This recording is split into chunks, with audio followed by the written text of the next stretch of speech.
What is today Latin America was once many native nations. Spain, Portugal, France, England, the Dutch, and Danish all invaded. They carried out genocide after genocide and enslaved both natives and Africans. After independence, most new governments were still white-dominated, with more genocides against natives in nations like Argentina, Brazil, and Chile. European powers hold on to some territories even today and kept invading to take their colonies back. The United States invaded too, overthrowing or trying to overthrow over 60 governments. The last attempt in the year 2020 in Venezuela. The U.S. also took half of Mexico's land and a tenth of its people, then Puerto Rico and the Virgin Islands. There's a long history of many Americans fearing and hating Latinos. Latin America's image and reality is often one of instability, poverty, drug cartels, revolutions, corruption, and refugees. But it did not have to be this way. Latin America could remain all or mostly native nations. I spoke about this in detail in the previous series, What If Natives Won? Poverty, white domination, and foreign invasions could have been stopped, prevented, or limited. The U.S. could have been more Latino culturally, with higher numbers of Latinos. The U.S. could have been less racist, less dominating, or the U.S. could be defeated. Some Latin American nations could even become regional or world powers. There's a huge lack of alternate history about Latin America and Latinos. So much alternate history is Europe-centered, mostly because so much history and history teaching is Europe-centered. This series is dedicated to scenarios, points of departure, and possibilities of Latin American victory within Latin America, and a more Latino or less racist American society. My name is Al Carroll. I'm Associate Professor of History at Northern Virginia Community College. I've written mostly about wars, veterans, human rights, and genocide. My next history book will be Genocide Denial in America, about the 7 genocides against indigenous people that took place in the U.S. that most people were never taught about, don't know, or deny. I've also written some science fiction, mostly alternate history. One story, Timely Saviors, appeared in a short story collection, The Witness Paradox. I'm also, together with Rob Schmidt of Bluecorn Comics, editing and putting out a short story, alternate history collection, What If Natives Won? I've also written a sci-fi alternate history book, The Man in Black, the first of a series. In the early 80s, 2 national leaders went to war to boost their popularity. Margaret Thatcher of England, saved herself from being a little-remembered failure as Prime Minister by appealing to imperialist and nationalist nostalgia.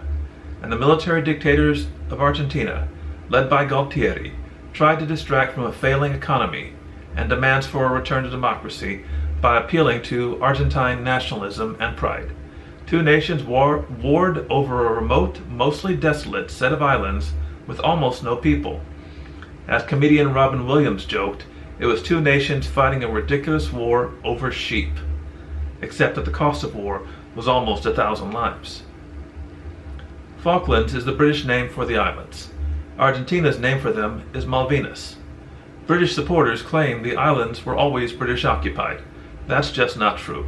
Archaeology shows natives, probably Yagan, first came to the islands and then abandoned them. The first supposed European colonists actually were mostly mestizo, mixed-race gauchos, at least partly native.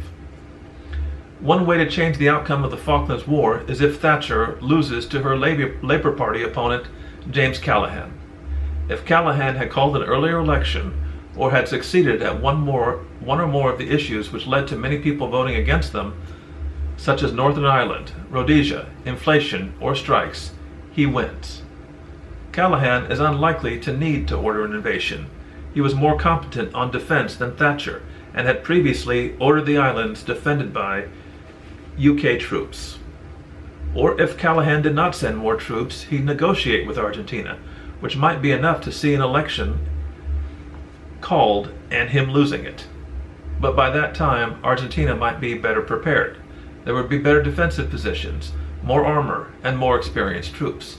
Thatcher or any other British Prime Minister would lose the war and be defeated. Another way to defeat Argentina is if Argentina is still a democracy, if the takeover of the islands had been by an elected Argentine president, if the dictatorship had been prevented, or if it had fallen sooner. Like many other dictatorships, the military, becoming a force used to attack and repress civilians, ruined Argentine military skills.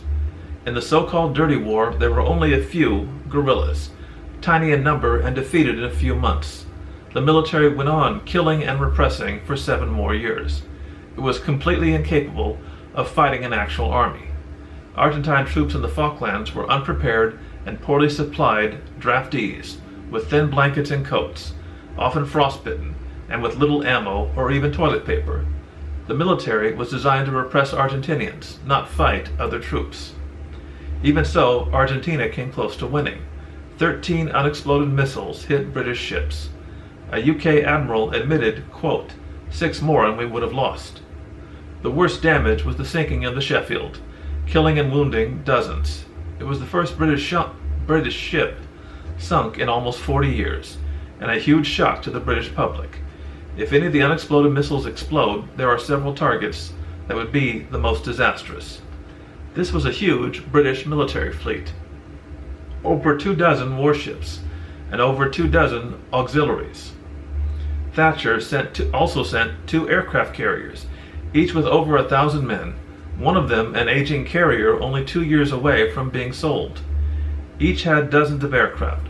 1 or 2 missiles would do enormous damage, killing dozens to hundreds, potentially crippling the ships. An even more demoralizing strike would be on troop carriers. There were 3,000 troops on the Queen Mary. The British had a dozen different troop carriers sunk during World War II, and they lost anywhere from 2/3 to 90% of the troops on that ship. 2,700 dead British troops would cripple the British war effort, lead to an end to any war support, and United Kingdom voters kicking out Thatcher. This would utterly discredit Thatcherism and the hard right among the Tories. Sinking several more ships, but not troop carriers, might not stop an Argentine loss. But a British win with heavy losses would still lead to the overthrow of the Argentine dictatorship and possibly a revolt within the military. A win with heavy losses also would likely lead to, if not Thatcher losing, at least the Tory party being badly weakened, and Thatcherism unable to accomplish many or most of its goals. If Britain loses and Argentina wins, the Falklands return to their original name, Las Malvinas. Argentina would be seen as a defiant populist against Europe and America. If the win had been under an Argentine elected president, it would make Argentina seem like a defiant, leftist, and populist nation. Oil, discovered decades later, would make Argentina more prosperous and suffer less of an impact during recessions. But an equally big impact would be on British and Western societies. Far less imperialism and colonialism nostalgia. Most English people kid themselves today that their empire was a good thing, even for the lands and peoples they conquered and often mass murdered. A defeat will be healthy for the British mindset. Germany and Japan are much better people and societies because they had to admit their defeats and come to terms with the evils they had done. The British never had. A defeated Britain, unable to win against even a third-rate military power like Argentina, would never elect someone like Boris Johnson. It would never leave the European Union, and it would not scapegoat immigrants as much. It would be a more honest and less bigoted nation. It would be less likely to be the U.S. sidekick in future wars, and it would accept the end of empire more gracefully and be less hostile to its own working class. This is the end of the video. Please repost freely, like, quote, and comment. This has been Latin American Victory. Next time we will discuss, what if Hugo Chavez lives longer?